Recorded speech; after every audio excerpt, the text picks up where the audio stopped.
कानी बहू। किशोरी लाल जी के बेटे राघव की शादी की बात जगह जगह चल रही थी, लेकिन किशोरी लाल जी को कोई लड़की पसंद ही नहीं आती थी। और उसकी एक ही वजह थी, किशोरी लाल जी का लालची होना। उनको लड़की वालों से मोटा दहेज चाहिए था और इसी चक्कर में एक दिन वो एक बहुत पैसे वाले के घर अपने बेटे का रिश्ता लेकर पहुंचे। उस आदमी का नाम था ओम प्रकाश। देखिए किशोरी लाल जी, मेरी एक ही बेटी है और मेरी सारी संपत्ति जायदाद सब कुछ मेरी बेटी नैना का ही है। पापा, नाम से लगता है बहुत खूबसूरत होगी। कितना अच्छा नाम है ना, नैना। ओ, वैसे बात तो सही है आपकी। अब इतना पैसा है, जमीन जायदाद है, इकलौती बेटी, आप भी क्या करेंगे? सब कुछ उसे ही देंगे ना। बिल्कुल ठीक पहचाना आपने। बस बेटी की शादी और सारी जायदाद उसके नाम।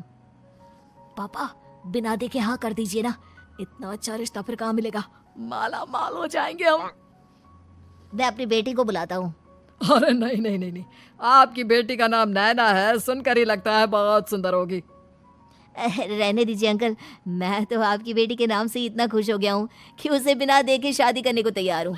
अब तो मैं उसका चेहरा सीधे शादी के बाद ही देखूंगा।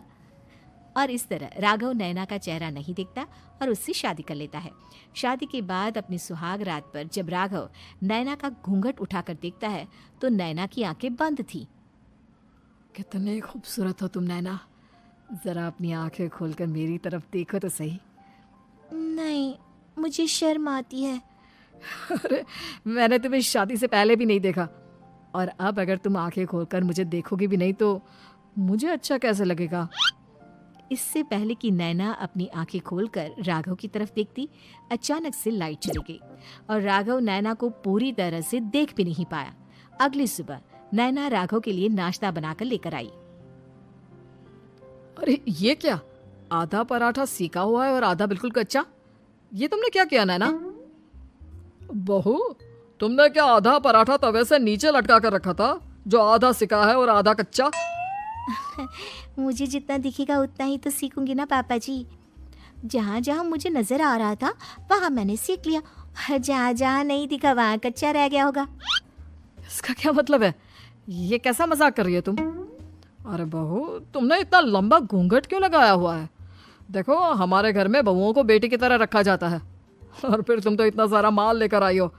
देखो, ये घूंघट डालकर रखने की कोई जरूरत नहीं है। हाँ नैना, पापा जी ठीक कह रहे हैं, तुम तो आराम से रहो, अपना ही घर समझो। नैना अचानक से अपना घूंघट उठा लेती है। अरे ये क्या पापा, नैना की तो एक आंख फूटी हुई है। नाम से नैना, लेकिन ये तो कानी बहू निकली। मेरे साथ धोखा हुआ है, धोखा। बिना दिखाए अपनी कानी लड़की मेरे संग ब्याह दी। मुझे कानी बीवी नहीं चाहिए। मुझे अभी ओम प्रकाश जी से बात करनी पड़ेगी। आखिर उन्होंने मेरे साथ ऐसा किया क्यों? अरे, आप लोगों ने ही तो पापा से कहा था कि आप लोग शादी से पहले मुझे देखना नहीं चाहते। अब मेरे पापा पर क्यों इल्जाम लगा रहे हैं? अरे लेकिन उन्हें बताना तो चाहिए था ना कि तुम कानी हो, एक आंख से तुम्हें दिखाई नहीं देता। किशोरी लाल और राघव नाराज होकर ओम प्रकाश को अपने घर बुलाते हैं। पापा जी, ये आपने क्या किया? शादी से पहले बताया क्यों नहीं कि नैना की आंखों में परेशानी है? अरे, आप ही ने तो लड़की देखने से मना कर दिया था। और लेकिन आप बता तो सकते थे। आपको तो हमारी बेटी की प्रॉपर्टी चाहिए थी, वो भी पूरी की पूरी। अब क्या हुआ अगर उसे आधा दिखाई देता है? प्रॉपर्टी तो आपको पूरी मिल गई ना। अरे ये क्या बात हुई? मेरी शादी प्रॉपर्टी से नहीं, आपकी बेटी से हुई है। अब ये तो पहले सोचना चाहिए था। तब तो मेरी प्रॉपर्टी देखकर तुम्हारी जुबान लप लपा रही थी। लेकिन मैं कानी लड़की को अपनी बीवी बनाकर नहीं रख सकता। पापा, कुछ करिए ना आप। हाँ, करता हूँ। देखिए ओम प्रकाश जी, आप हमारे साथ ऐसा नहीं कर सकते।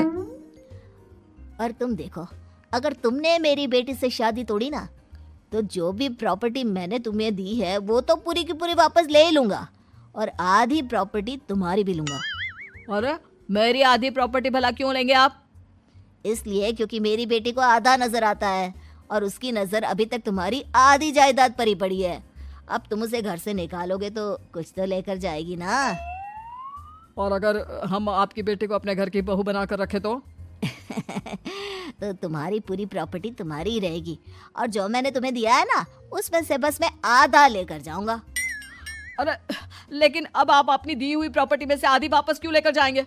अगर मैं आपकी बेटी को अपनी पत्नी बनाकर रखने को तैयार हूं तो।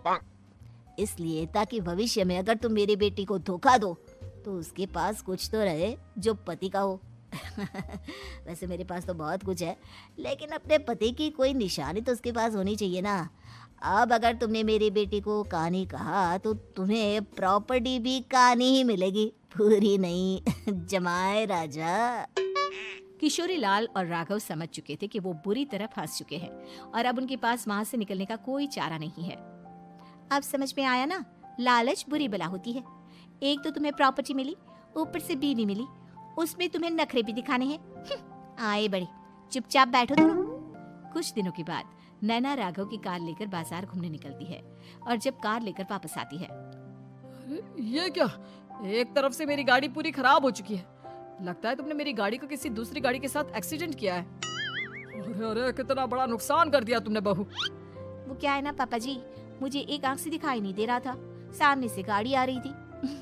मुझे तो सिर्फ आधा ही दिखाई दिया और वो गाड़ी मेरी कार से रगड़ते हुए निकल गई। अब मैं क्या करूं बताओ? आप इसे ठीक कराने के पैसे कौन देगा? तुम्हारे पापा। तुमने मुझसे इस तरह से बात की? अभी रुको। नैना राघव की शिकायत ओम प्रकाश को कर देती है। देखो राघव, अब जो मेरी आधी प्रॉपर्टी तुम्हारे पास थी ना उसमें से आधी और मैं लेकर जाऊंगा, क्योंकि तुमने मेरी बेटी को डांटा। अरे नहीं नहीं पापा जी, गलती हो गई, माफ कर दो। गलती की तो कोई गुंजाइश ही नहीं। अगली बार मेरी बेटी को डांटा तो बची हुई आधी में से आधी और ले जाऊंगा। लालच के चक्कर में हम दोनों ने बहुत बड़ी गलती कर दी बेटा। एक तो तुम्हें कानी बहू मिली और ऊपर से जो माल मिला वो भी काना। इस तरह राघव की हर एक गलती पर ओम प्रकाश उसकी प्रॉपर्टी का आधा आधा हिस्सा लेकर अपना सारा माल वापस ले गया और राघव को कानी बीवी से काम चलाना पड़ा। भाई लालच वाकई में बुरी बला है।